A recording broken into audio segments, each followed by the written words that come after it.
कि आप परिवार के साथ जो है वो वोट देने के लिए गए, लेकिन गौरव गोगोई का वाइफ फॉरेनर है। उनका दोनों बेटा फॉरेनर भी है, बेटा बेटी, और साथ में धर्म का भी परिवर्तन करके रखा है। इस बार आसामिया लोग जो असम का मूलवासी है वो लोग बहुत ज्यादा वोट डाले हैं।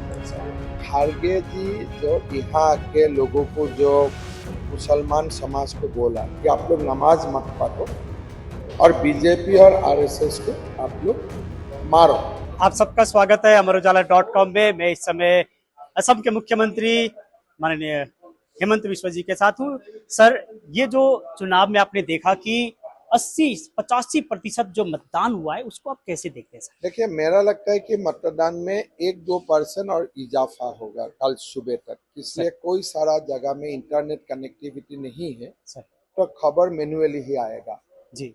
इस बार हमारे जो असमीज लोकल सोसाइटी है, जो आसामिया हम लोग बोलते हैं, पहले हम लोग का वोटदान बहुत कम था।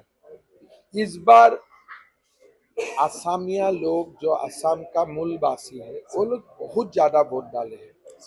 पहले वोट हमारे खाली जो बांग्लादेश से आए हुए और बांग्लादेश मूल का जो मुसलमान भाई है वही लोग ज्यादा वोट देते थे। हमारा परसेंटेज 65-70 होते थे, बट इस बार हमारा लोग ने भी, असमिया लोग ने भी जम के अब तो 90-92% वोट दिया है। वही फर्क है। मेरा लगता है ये डेमोक्रेसी के लिए अच्छा है।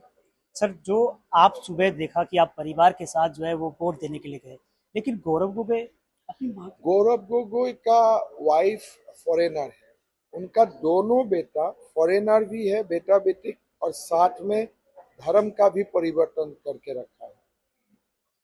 उनका दोनों बेटा क्रिश्चियन है, बेटा बेटी, धर्म का परिवर्तन हुआ है सर। उनका वाइफ क्रिश्चियन है, साथ में वो ब्रिटिश है सर। वो घर में अकेला गौरव गोगोई ही शायद हिंदू है और भारतीय है सर।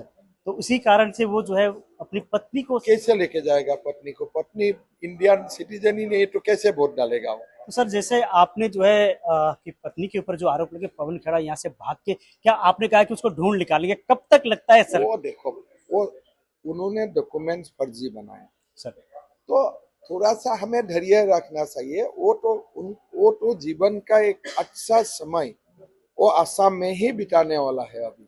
सर, जो बाहर से लोग आते हैं, असम या जो अस्मिता है उसके ऊपर जो प्रहार करते हैं, जिस तरह से खड़गे जी ने यहाँ आकर कहा कि बीजेपी और जो आरएसएस के ऊपर जो बात कही, जो असमिया संस्कृति को नहीं समझते वो लोग। खड़गे जी जो यहाँ के लोगों को जो मुसलमान समाज को बोला कि आप लोग नमाज मत पढ़ो और बीजेपी और आरएसएस को आप लोग मारो, तो लोग बोलते हैं कि खड़गे जी एक बहुत बड़ा नेता है।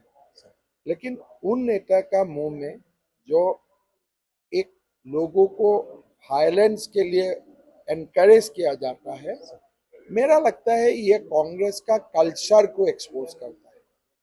सर, ये है कि चुनाव जीतने के बाद यूसीसी से लेकर कौन से मुद्दे जो प्रमुख है? हमारा असम में एक कंटिन्यूअस गवर्नमेंट है सर। हमारा एजेंडा में हम काम ही कर रहा है सर। अगर कोई नया सरकार आता है तो उनका नया एजेंडा होता है सर।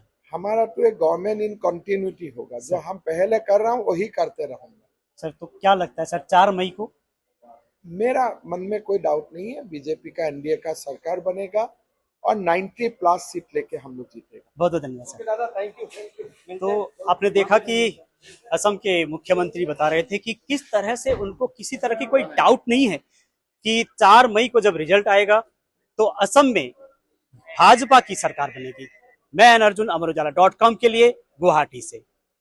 अगर आप ये वीडियो YouTube पर देख रहे हैं तो हमारे चैनल को सब्सक्राइब कर बेल आइकन दबाएं और Facebook पर देख रहे हैं तो हमारे पेज को लाइक करें